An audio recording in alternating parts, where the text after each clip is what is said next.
Hello भैया। हम अर्जुन सिंह यादव आप सभी भोजपुरी श्रोता सुनवैया के गोड़ छू के गोड़ लागतानी। एगो और सॉन्ग लेके राउर लोग के सामने आइल बानी। हमरा आशा ना पूरा विश्वास बा कि राउर लोग के जरूर पसंद आई।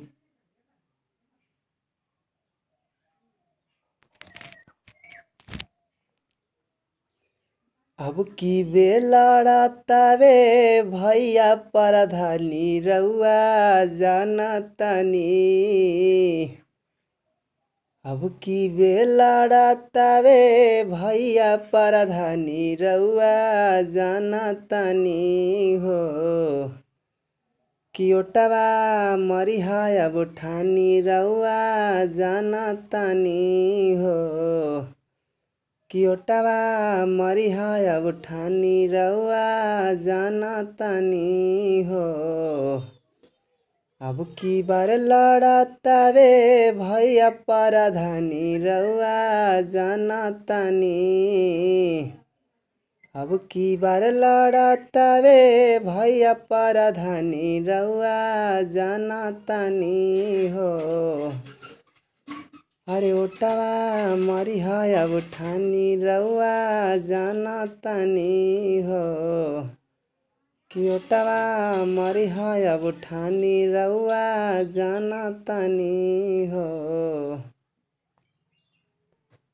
रवि भैया विकास करी है बन के पाराधान हो।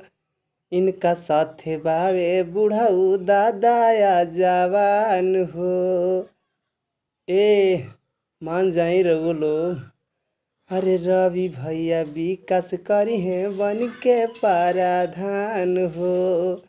इनका साथे बावे बुढ़ऊ दादा या जवान हो। लइकन के निकले रवि भैया जुबानी रउआ जानतानी। लइकन के निकले रवि भैया जुबानी रउआ जानतानी हो। हरे मरिहा ओटवा उठानी रउआ जानतानी हो।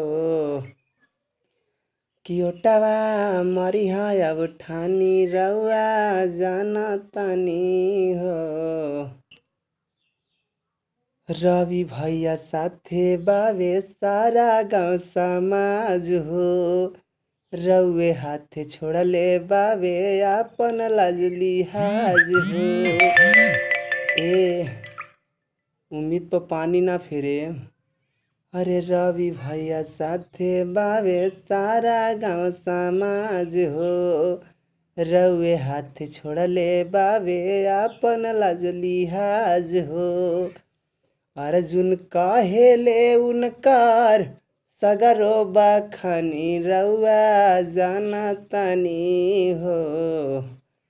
अरे अर्जुन कहेले उनकार सगरो बखानी रउआ जानतानी हो।